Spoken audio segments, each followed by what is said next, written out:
আসসালামু আলাইকুম। আজ জিভে জল আসা একটি রেসিপি নিয়ে হাজির হয়ে গেলাম। আজ করে দেখাবো কাঁচা আমের টক ঝাল মিষ্টি শরবত। এই শরবত যেমন তৃষ্ণা মেটাবে তেমনি অনেক পুষ্টিগুণেও ভরপুর। শরবতটি অল্প কিছু উপকরণ দিয়ে বানিয়ে ফেলা যায় মাত্র কয়েক মিনিটে। যারা ওজন কমাতে বা শরীরের বাড়তি মেদ ঝরাতে চান তাদের জন্য এটি হবে আদর্শ পানীয়। চলুন দেখিয়ে দিই সবচেয়ে স্বাস্থ্যকর উপায়ে কিভাবে তৈরি করবেন কাঁচা আমের শরবত। কাঁচা আমের শরবত তৈরি করার জন্য আমি এখানে নিয়ে নিয়েছি কাঁচা আম। কাঁচা আমগুলো কিউব করে কেটে নিয়েছি। সাথে করে নিয়েছি কাঁচামরিচ, ধনিয়া পাতা আর পুদিনা পাতা। পুদিনা পাতা রিফ্রেশিং ফ্লেভার কিন্তু শরীরকে চাঙ্গা করে তোলে। আর কাঁচা আমের শরবতে পুদিনা পাতা দিলে শরবতের টেস্ট অনেক বেড়ে যায়।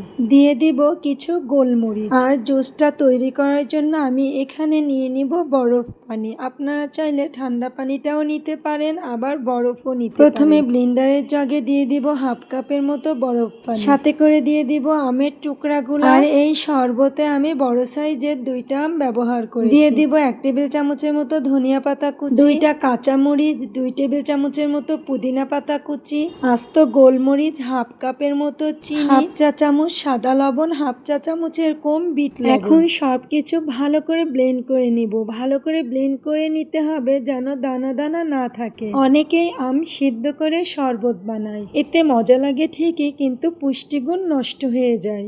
তাই কাঁচা আমের রিয়েল টেস্ট পেতে চাইলে কিন্তু এভাবে তৈরি করতে হবে। আর কাঁচা আমের শরবতটা এভাবে তৈরি করলে সবচেয়ে বেশি টেস্টি হয়। ব্লেন্ড করা হয়ে গিয়েছে আর আমি শরবতের ঘনত্বটা এরকম রাখবো।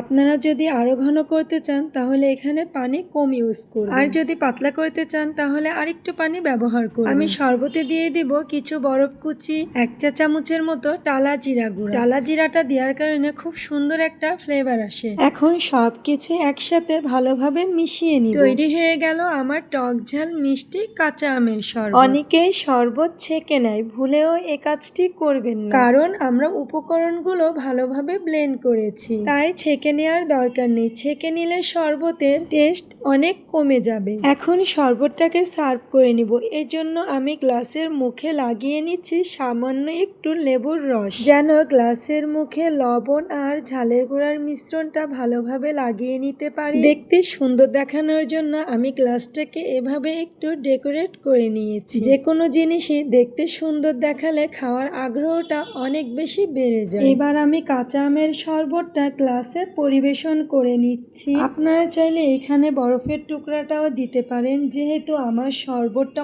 অনেক বেশি ঠান্ডা তাই আমি এখানে আর বরফের টুকরা ইউজ করব না। ঠান্ডা ঠান্ডা কাঁচা আমের টক মিষ্টি ঝাল শরবত ব্যাস তৈরি হয়ে গেল আমাদের রিফ্রেশিং কাঁচা আমের শরবত। এরকম এক গ্লাস শরবত খেলে সঙ্গে সঙ্গে মন কলিজা নিমিষেই ঠান্ডা হয়ে যাবে। শরবতের ভিতরে আমি যে উপকরণগুলো দিয়েছি সেগুলোর পরিমাণ কিন্তু কোনো ধরাবাঁধা নিয়ম নেই। আপনারা আপনাদের পছন্দ অনুযায়ী চিনি, লবণ, মরিচ অ্যাড করতে পারেন। এই গরমে অবশ্যই এভাবে শরবতটা তৈরি করে খাবেন। শরীর মন কিন্তু একদমই ঠান্ডা হয়ে যাবে। আশা করছি আমার আজকের রেসিপি আপনাদের কাছে খুবই ভালো লেগেছে আর সহজও লেগেছে। ভিডিওটি যদি ভালো লাগে পেজটাকে ফলো দিয়ে পাশে থাকবেন, একটা লাইক কমেন্ট শেয়ার করে দিবেন। আর যারা ইউটিউব থেকে দেখছেন অবশ্যই সাবস্ক্রাইব করে দিবেন। তাই এখন আমরা এই ঠান্ডা ঠান্ডা কাঁচা আমের টক ঝাল মিষ্টি শরবতটা খেয়ে আর এত বেশি মজা হয়েছিল,